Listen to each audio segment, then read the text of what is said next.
What it do? What it do? What it do? What it do? Thank you for tapping in for another edition of Live on Wednesday. It's the greatest host in the known universe, your boy King Crowder, back at you with another edition of some FBA moments in history that we got to tap into. If you're new to the channel, comment, like, subscribe. You know what it do. Share the live, man. Today's live is a little bit different. We'll be talking about why the immigrants' new pathway of getting into America is to remove some history away, especially in the early part of Black History Month. If you haven't seen the video, seen around the world, heard around the world, watched and monitored around the world, let me go ahead and tap in with you, ladies and gentlemen. Let me go ahead and show you real quick, man. It is an artist, a country artist known as Shaboozey. Pay attention, y'all. Pay attention. Immigrants built this country, literally.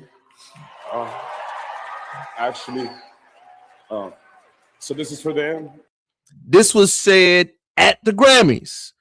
What he said out his mouth at the Grammys is a notion we hear as Black Americans in this country a lot.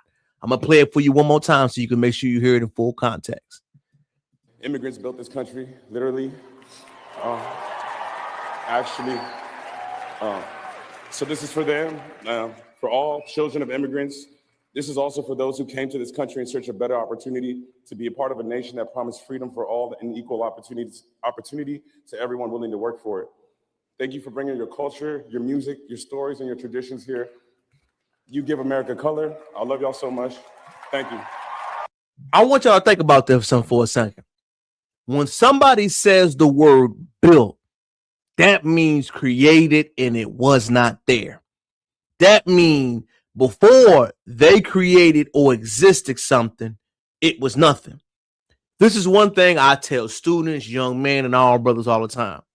When somebody uses the word they built something, that means from the ground up, right? So I want to ask you something.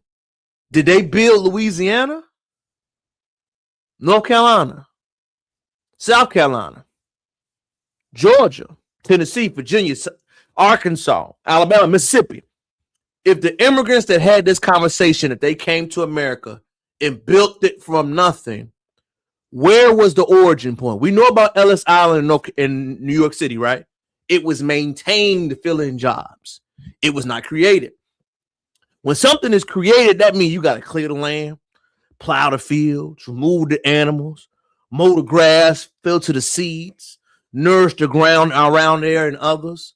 When he made that statement on live TV, y'all, you should take that as disrespectful. I know you'll have people out there to say, man, he meant that in good faith. No, sir.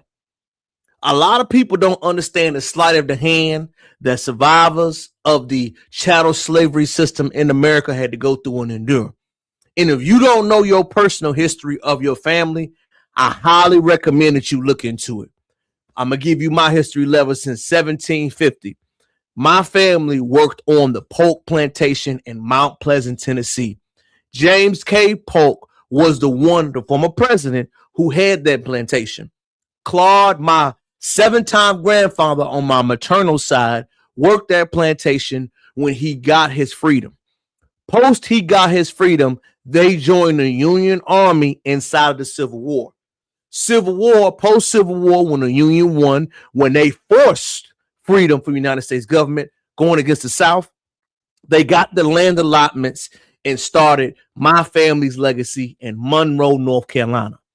Post-Monroe, North Carolina, they migrated to Baltimore, Roanoke, Virginia, Highlands, Virginia, Norfolk, and other areas inside of town. If you don't know a deep dive in your history, you won't know when somebody says a statement like that, how offensive it is. And the number one reason why it's offensive, y'all, I know a lot of people don't like to say this. Have you ever seen some of the countries that people talk about they come from?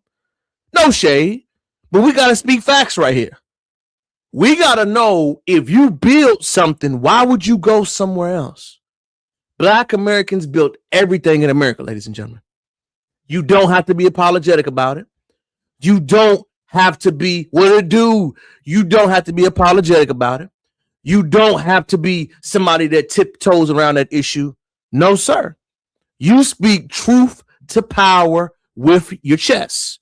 You got to say, hey, man, it is disrespectful for you to say to my family members that you came here and built something that they did. Because a lot of people don't know that is a sleight of the hand. The sleight of the hand is saying to you, you don't have as much claim on his rights and his legacy here. The sleight of the hand is saying Black American history ain't that thorough. Because Black American history is really American history, right? We try to separate it due to racism. Let's keep it funky. You cannot speak about the inception of America without mentioning foundational Black Americans. You can't. So when people say that type of propaganda on stage, on the biggest stage, mimicking an art form that was created by Black Americans, that is a hostile takeover. And if people tell you there is no difference, then why do you got to mention immigrants?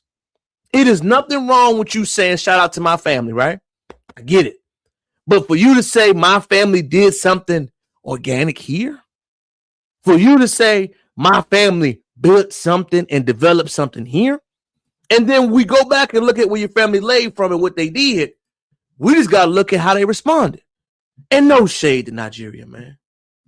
Remember when Anthony Joshua, the heavyweight champ, got in a battle there and they could not get an ambulance to him? That was sad. And to me, what that let me know is that it's okay that y'all want to seek and get better land and better opportunities, right? But don't throw shade on us. Because right now, if you have not been paying attention, Black Americans' energy is different. It hit different. It smells different. It feels different. It sees different. Everything about what we standing for is not like it used to be 10 years ago. It don't matter if you like it. It don't matter if you hate it. It don't matter if you even vibe with it. What you got to understand is that this is the new normal. And if you don't believe me, I want you to see this brother's response, which really was, in my opinion, disrespectful. Pay attention. First and furthermore, I want to express my deepest gratitude. Let me keep reading. To everyone who has supported, celebrated my journey as an artist. I also want to acknowledge the conversation surrounding my acceptance speech. To be clear, that we are Black people. Huh? You're a Nigerian, brother. That's okay. My words were never intended to dismiss the truth. Yeah, they were. But I am both a Black man and a son of Nigerian immigrants. So you're a Nigerian American. Let's call it what it is. Let's be straight. It is a moment of my first Grammy, and I was honored to sacrifice to my parents. What sacrifices your parents made? They came over here and got the benefits. And my siblings never had. At the same time, on the first day of Black History Month, I began the first Black man to win the Best Country Grammy to do in history, which is a travesty because Black history is Black country music, the founding of it. So we know the Grammys and all that stuff, man. They don't have no sway no more. Who listens? Nobody respects the Grammys. I'm going to say it again. Since 2012, when Kendrick Lamar got skipped by Macklemore, I don't give a damn what the Grammys talking about. Until they make that wrong mic. When they gave Macklemore album over year over Kendrick to the Grammys. To the Grammys. They have no sway. Let's keep reading. At the same time, I was awarded on Black History Month, and I stand in the latest generation of Black people who fought, sacrificed, and succeeded long before me. The moment belongs to all of us. No, it doesn't. My entire career has been rooted to lift up people, honoring where they come from, and expanding the possibility of part of my legacy. And I want to contend his last name, which I'm not mad at, y'all. But you know the one thing that makes all of it seem disingenuous, and this is the realest part, y'all. When you say that we are all Black people, why then do you say same night, same stage, same roots, one Igbo story? Same night, same roots, same stage, one Igbo story. I know y'all might not know that we are paying attention, but we are seeing the hypocrisy. We're monitoring it. We're watching it. We're sharing notes. We're talking about it. And we see y'all. You can't hide in plain public no more. When did Tyler, the Creator, become Nigerian? I didn't know that. Ain't he a nigga from LA? When did he become that?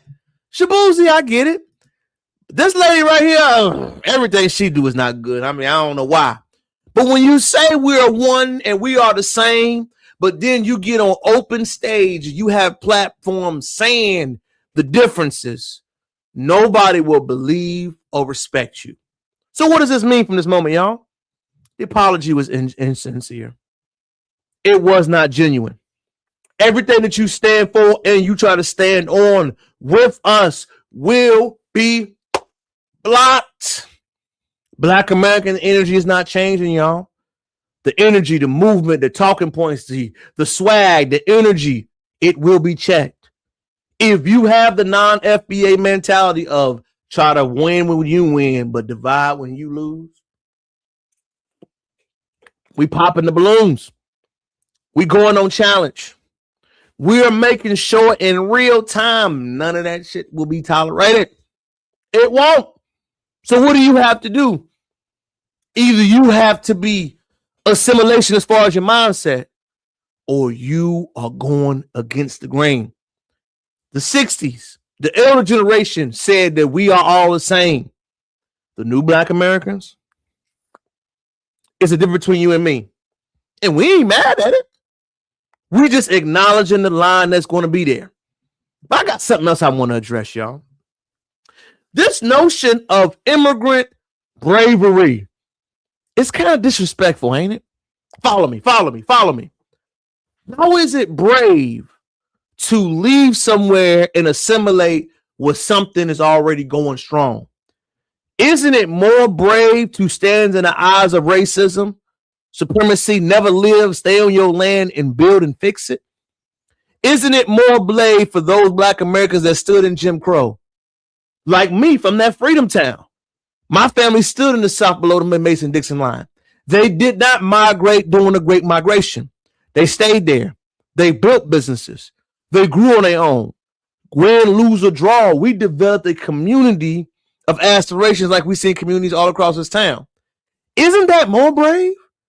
Why is it only brave when you leave and assimilate to something else? Why isn't it brave for you to build your own? I noticed that narrative keeps going on. Yo, they were brave. They did this. They left. No. Bravery is what my daddy and them did. Bravery is what my mama, my grandmama and them did. Bravery was when they left that Mount Pleasant, Tennessee plantation and moved to Monroe, they built the land. I have graveyards in my family from 1859. I can see them. I can see the plots. I can see the land. I can see where they came from. That's bravery to me. Not saying what you did is not brave, but we got to redefine that definition of who did something that was truly outstanding. If doing Jim Crow, the height of it, you stayed and built your family, isn't that more impressive? When you built schools, communities, stood up, built your land, learned the language, learned the code, made art forms that was not there. Jazz, funk, hip hop, country, jazz, blues, Christian song, R&B. Isn't that more impressive? To create something that was not there and built the development of other things that you already made. Isn't that more impressive? But I notice when that narrative comes about what's impressive and who did something that was impressive in this country, that's always skipped over. We say the people that came here to assimilate are impressive, but my family that made it happen ain't. I ain't going for that. Let me go ahead and put the word out there quick. I'm telling you, bro, agree with me, family, tap in. I'm not saying what your family didn't do that was best for you that wasn't impressive. But to say the Black Americans that stayed in the South or migrated to the great cities were not. They stood up every day. Redlining, Jim Crow, racism, enslavement, but overcame it all. Never had hindrance on their heart, taught their children, rebuilt, redevelopment. Those are special people. Those are people that were brave, right? Which one is more impressive to you? People that overcame, that overdid, that oversaw, or somebody else that rode somebody else's wave? What you want to call it? To me, I'm going to go to lighter. So when I hear that story about bravery and what they had to do, I want to start bragging on our family. So let me start it off. The Crowder family, the Polk, the Andersons, they were brave. They ain't leave. Up from slavery. Booker T's around from the area where my family folks lived at, where they were from. They were brave. They built schools. They built land. They became politicians. They had their own land, their own ownership. They own barbershop. They own a cleaning business. They own restaurants. They were brave. They own families. They own communities. They own houses. That's brave. They stood up and did it without a backing, without federal funding. Remember, y'all, they weren't allowed to have the banks. Yeah? They had to keep that money in the mattress. They had to bank communally. You had to support with the local black churches to get a down payments for your homes. It was different. Isn't that more impressive? But I notice when we speak about where we come from, y'all, especially where my people born from, it's never the word brave. It's the word lasted, dealt with. But it's never the word survived, thrived, overcame, outlasted, did more, created abundance, ship-shaped, created this culture that we're from. So I want to challenge all my FBAs out there, man. When the conversation comes up about us in America, especially during Black history, use those words. My family's overcame it, man. It's remarkable to know that they outlasted being enslaved and built their families up from nothing. I'm not ashamed of this story. I'm proud of them. I'm proud to know that they did something that was not easy. They didn't take it easy. They took the hard way. They built their families up the long way. And even though a lot of us may not understand it, you got to salute it. And that is the true Black history in this country. Next up, let me go ahead and shine something with you quick, man. You know, I have people that challenge me on narratives, y'all. And I like to point out, somebody said to me, you know, King Crowder, FBA is this, is this. Most people have no idea that FBA is not something new because they have tried to reclassify, rename, and use words to change who we are. FBA has staying power because it's the first time in history in a while that we've unified and named ourselves. We talk about the power play. Take a listen. We have the most continuous, perpetual genocide in the history of the world, and it's still going on today. This is a rough timeline of Walter Plecker's reclassification of... If you do not know who Walter Plecker is, he is involved in the reclassification of Native Black Americans in this country. He systematically changed your identity, your race, your tribe, your statistician results, what is you allowed to be called yourself. He did a paper genocide by erasing, ethnically cleansing a lot of natives in this country. North Carolina, Virginia, DC, Maryland area. Indigenous North Americans, Aboriginal North Americans are not allowed to say that they're Indigenous North Americans. And remember, y'all, this list is absolutely right. Indian, formerly enslaved, Negro, colored, copper-colored people, Afro-American, Black.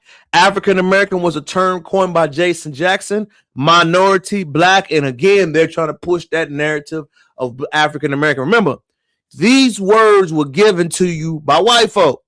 They reclassified you and told you what you call yourself. Why is FBA so toxic, so divisive? It is because I'm not listening to what you say you call me. I'm addressing me by what you got to call me. That's why it hit different. But we are. So in 1492, we were Indians. Then we became slaves because of colonization. The entire world came against us and tried to take our land because this is the land of milk and honey. This is where it all began, and everyone knows it but us. Then in 1832, we became Negroes. In 1950, we became colored, and that's what's on my parents' birth certificates. My father's birth certificate, because he was born in New York, his name was colored. Was Negro. My mother, who was born down south, on her birth certificate, it says Negro.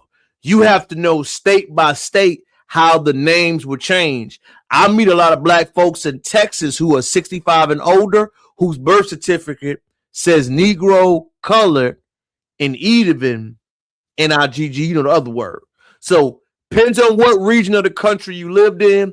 Look at your grandparents' birth certificate, ladies and gentlemen. You will be surprised what you see. I'm gonna let it play. 1965, we were black, which in reality means white. In 1970, we became Afro-American because we had afros, but whatever. 1980, we became black. 1988, we became African Americans, tying us to a completely different continent.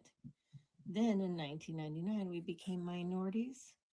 In 2000, we were back to black. In 2017, now we're back to African Americans. They're trying to tie us back to Africa. And I want you to pay something else to do. Shout out to the lady for a beautiful breakdown. I was given a question that was phenomenal on TikTok this week. You ready? The question said, clip this. When did Haitians, Jamaicans, St. Creoles, Brazilians were allowed to stop calling themselves African Jamaicans? Pay attention. In what year was that hyphenated allowed to be dropped? And why is that hyphenated not allowed for Black Americans? Think about that for a second. Jamaicans are just Jamaicans. Get it. Haitians are just Haitians. Get it. Why is the other hyphenated have to be added to Black Americans in this country? Makes you think. And the reason why you got to learn this bit of Black history, ladies and gentlemen, as you got to learn all types of Black history, in my opinion, is that you have to go into the systematic breakdown of changing your psyche, changing what you got to call yourself, what you got to think about, what you got to be into. That type of documentation is important because when you go into documents as far as legislation, being politically active in this country, you have to know that words carry power. On the books, freedmen is accessible word for the enslaved citizens of America. Those words are on the book, so when legislation gets passed, that's why we emphasize lineage-based conversations. Because remember, race is a word can be configured. But when you refer to a specific ethnic group in America, the language and how we refer to things must be tight. Man, why is that such a big deal, King Crowder? Because a lot of the policies that we see right now that people complain about was meant to erase what Black Americans made strides in this country. What was the whole point of that video? The whole point of that video was to educate you. If you wonder why Foundation of Black Americans, FBAs, have started the wave and why it is strong and sticking, is because of that. Because legislation that is lineage-based, that will be groundbreaking, that will be placing towards more in this country, will be focused on this terminology to get everything tied in accurately. They're moving away from the African-American term because it's too broad. They're moving away from terms that can be fuzzy. If I'm specific about my language, if I'm specific about what I'm standing on and what I believe in, I will be more specific about what policies and what things I will get to happen in this country. So remember, whenever you're hearing people say words like that, whenever you're hearing words like this being mentioned, the question you always need to ask is why? Why is this being mentioned now? Why is this even an issue? Why is this even relevant? It's relevant, ladies and gentlemen, because it will affect you and your family moving on long term. So as we continue to go into our topic for tonight, I want you to understand one thing. The ethnic erasure of what we contribute in this country can't stop and won't stop. What are other ethnic erasure topics that you're going to see in this country? Music, slang, dress, lingo, creativity. I'm going to tell you something crazy to throw me off this week. As simple as the fade. I had somebody tell me, y'all, that the fade was something built by another ethnicity. And I had to scratch my head, right? I had to look around. I had to say, man, what the hell you mean the fade was invented by somebody else? Show me the version of your uncle from the 80s that had a fade. Show me the example from the 70s where your family had a fade. Haircutting culture is not Black American. What the hell y'all talking about? People just say anything. But remember, y'all, if you let that slide, they continue to be disrespectful. I don't let nothing slide. Words, lingo, energy, attitude, perspective, or lies. You need to stand on business about it. You could be disrespectfully, but as long as you speak truth to the issues at hand. And the truth is, FBA's built this country, y'all. And as far as we go in Black History Month, you must address, lean in, and stand on the prize of this conversation, man. FBA family, shout out to brother, new sub. I love you, fam. Hey, can't have a fade with no hairline. Fended fact. What? This the thing for me, brother. When they say that, I had a brother tell me, I don't know what his ethnicity was, that they created a fade. I said, show me your daddy with a fade. I can show you my daddy from the fade in the 80s. In the 70s, my granddaddy had a fade. Show me where the hell your uncle got a fade. It was literally, y'all, blow my mind. You talking about fade is your culture. When do y'all create barbershop culture? That's something that brothers from the city's been made. Hair salon culture is something that sisters been made. For you to be that low down and dirty and to say that, it just let me know how deep it goes, man. But if we don't beat the drum, for sure, fam, for sure, if we don't beat the drum, y'all, and check that shit, it's going to continue to go. And remember, if you are my dog, my friend, my homie, and I got to go along with everything you say, are we friends? Are we homies? Or are we just cool? My daddy taught me years ago, ladies and gentlemen, if I ain't never broke bread at your house, are you my friend? I had a conversation this week, and the reason why I bring this up, y'all, it was younger people, younger young ladies that mentioned to me that they had Asian friends. And I asked them a question. Have you ever eaten at that Asian person's house? Has that Asian family ever celebrated with you or sat down with you and talked with you? They told me no. I said, it's not your friend. You are not my friend if I've never been to your house. You are not my friend if I've never broke bread with you. You are not my friend if I've never helped you out. We cool. Until I break bread with you, until I'm around your family, you around my family, that is FBA culture. I got to look at your mama eye to eye, your daddy eye to eye, your people's eye to eye. I notice whenever we have cross-ethnic groups, people that we're cool with, we use that cool word to say we family. If you ain't never been in my house, we ain't friends. I said what the bleep I said. If you ain't never been in my house, you ain't never shared no meal, you ain't never put me on no game, and you are other ethnicity, I look at you as we cool. I don't really think, I know this gonna sound more controversial, strap in, baby, that you could really have fans from other ethnicities. I've had plenty of Asian folks I've been cool with. Ask me how many houses have I been to. And I'm okay with that. But I keep you where you're supposed to be. You show me who you are. I'm not mad at it. We got to get out of our head that we really tight like that. A lot of y'all ain't cool with these people. Y'all just know them. They don't fool with you. They don't break bread with you. Their mamas never invited you over. Their cousins never chopped it up with you. They never put you on game. They took from you. They took your swag. They ate your food. They cutting hair with sharp rocks, man. You stupid, man. Hey, you ain't my friend if you can't compete with me. Hey, bro, dog, big facts. I'm just saying, man, I really had that conversation, y'all, and it was kind of crazy to hear the youngin' say it. I got friends from different ethnicity, different this, man. That ain't your goddamn friend. Show me where he live at. Show me where his mama work. Why his mama ain't give your mama no job?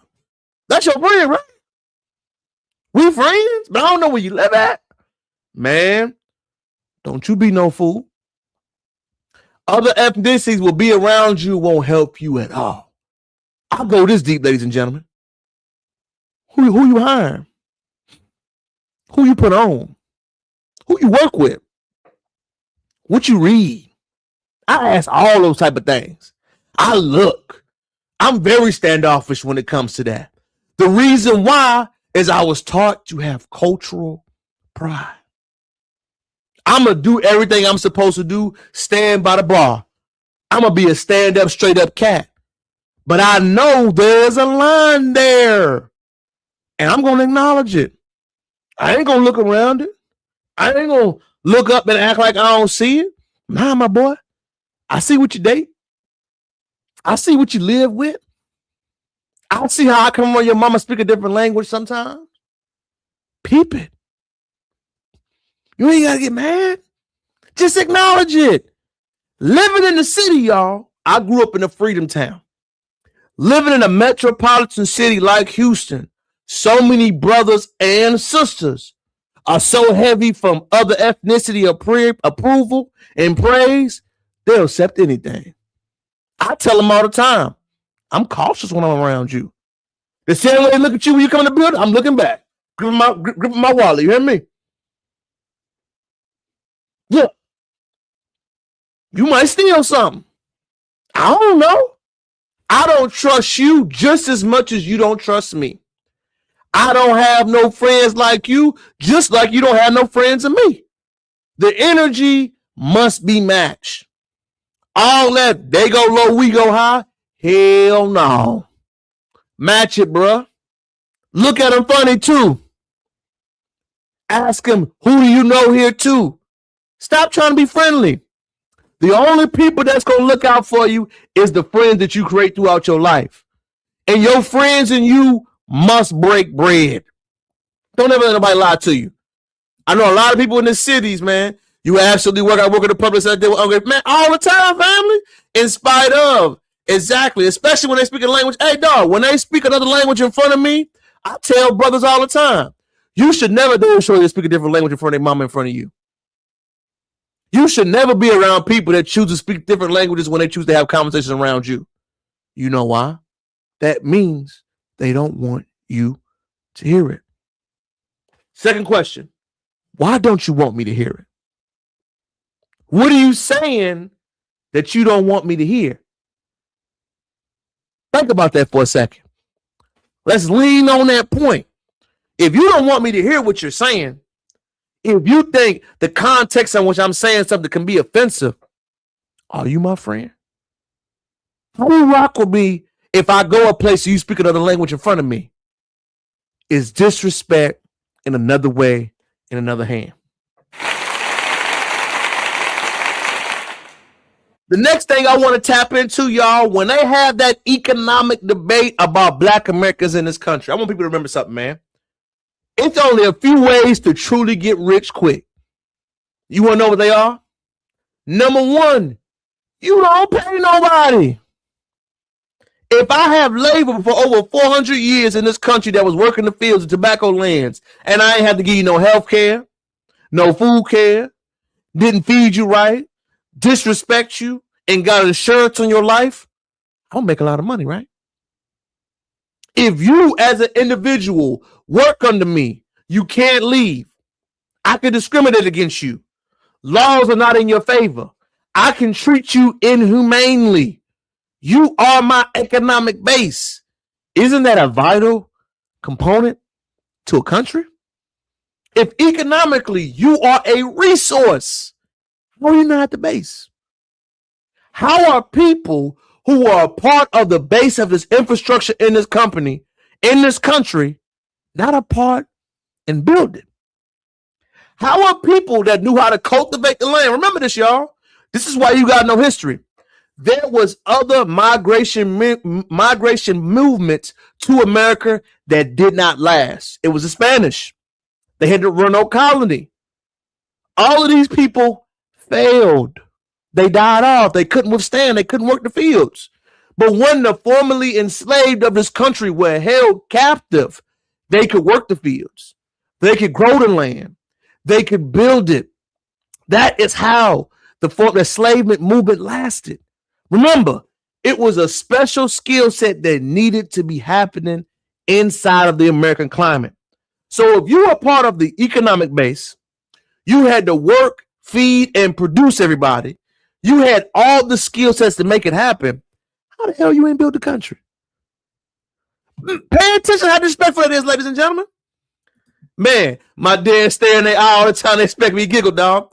I completely be well represented with nobody in the strange. $1 million resource of human capital. Ain't each other. Facts, dog. You on point. I just tell people these things. If all those things happen and you are vital to make things happen, when somebody gets on stage and say, hey, man, Immigrants built this thing. We did it all. I know you FBA started something. I know you did, but for real, it didn't get popping until we came over here. It didn't get going, Shabuzi, until my family migrated here to Virginia in 1960 that we got it popping. What? Think about that for a second, y'all. How disrespectful is it? And you know what's more disrespectful, y'all? I didn't notice, and this is just me. Your hit record, you bit the swagger chain all the way around. It make that Kendrick song hit deeper to me, y'all. Remember the Kendrick Lamar song when he was dissing Drake? You need to come to New York City to get a check balance. You're not a colleague, you a colonizer. That's what that is. You bit Chingy swag. You made it into a country record. You did what Lil Nas X did. You know Lil Nas X, you know, right? You did the same thing and you act like it was creative. Yo, you did the same thing, bro. You literally were the Nigerian form of Drake. You know why it's so different now? Because the music has no own originality. What's the second record? Who does he look like? What does he dress like? What does he sound like? You got to understand, man. Black Americans have an anti-biting culture. That's why the sound sounds so distinctive. Why do you think people complain about the music sounding the same? Culturally, that is us. We don't like biting. We don't like swagger jacking. We don't like people getting on records and sounding the same. Why they never complain about hip hop is that everybody sound the same? You know why that is? Culturally, we different when it comes to that. So when people speak about the erasure tendencies, that's what they're talking about. They're saying this brother got on stage, on the biggest stage in the country, which, like I said, y'all hate the damn Grammys. The Grammys don't get no respect from me because they ain't give Kendrick Lamar that award, and I ain't letting it go. But let me keep looking. You got on stage, you made an announcement. After you made that announcement, you knew you was wrong. I'm going to tell you why you knew you was wrong, y'all. You didn't make a voice apology. I don't know about y'all. This is me. Written apologies don't hit as much. If I disrespect you publicly, don't write back to me. If I say some slick stuff, don't send me no damn text. The way the disrespect was presented, the apology must be the same way. And I know a lot of these PR companies don't know that. All that cognitive dissonance. Let's not forget about 50,000 plus patent to eat, man, dog. You cooking, dog. Let me shout out to my boy, man. He is cooking. This shit gonna eat his ass up. His career's done. It's done, fam. Hey, you know the reason why his career's done, man? It's no originality. You look like Burna Boy. You sound like Chingy. What is your next record? A lot of them African artists got to understand they pigeonhole themselves. The reason why, what is your next move? What is your next sound? Because if you remix another song, if you remix another track, we're going to shoot you down. And they don't remember something that I think Burna Boy had to remember too, y'all. We got a long memory. Tyler, Burna Boy, all of them. If you say something disrespectful, our memory is long. I know it is for me. He gets 0 play in this house. 0 love. You say any derogatory statements, FBAs of the younger generations are not letting it go, fam. Why is all this important, King Crowder? Why are you listening to all these things about why we need to go into, like our brother said? We got to determine that FBA's built so much. The patterns, the cultural reference, the social norms, the creativity, the Black history lessons. We are a staple, not a footnote. We are the goddamn main course. And if you don't have that main course mentality, y'all, you will allow disrespect to linger on. Why is it important to hint to this thing, especially to not allow disrespect to keep lingering? Because it's not just for us, y'all. It's for our babies. You got to understand now, high school, middle school, you got to teach that spiritual, that confidence early. Teach them that Black pride. Teach them that having confidence. Teach them why that's important. Don't duck nothing. Stand no business with it. Say it with your chest. Say it with pride. Because that is the only thing that will outlast them moving forward. And the most final things I want to get into with another day of Live on Wendy's, man. Thank y'all for tapping in with me, man. Shout out to y'all. All the rhythm, aka Fact Joe, Dusty Round. Hey, dog, you cooking tonight, dog. I love you, fam. I love you. The next thing I want to get into, man, as we keep going, is another edition of Wednesday, man. The cultural creativity is outstanding. I want you to think about something for a minute. When I hear Gen Alpha words or slang, it's Black American word of slang. I heard a white boy tell me that Unc didn't mean uncle today. Did y'all hear what I said? I had a young white boy tell me that Unc didn't mean uncle today. Like, bro, what you talking about? Why are you saying words, stealing swag, and saying things that you don't even know what it means? We've gotten to that point, ladies and gentlemen. The Black American swag is it's been mainstream, right? But it used to be delayed with it. Now, it's a priority. But when we say words, factions, I'm serious, folks. Somebody told me that Unc did not mean uncle, and he was arguing with me, y'all. He told me I didn't know what he was talking about. I said, bro, how old is you? He told me 16. I said, bro, you don't even understand what them words mean, and culturally, it don't hit the same. We've been saying Unc. Hey, we called my Unc when I was a kid, before I got the popping.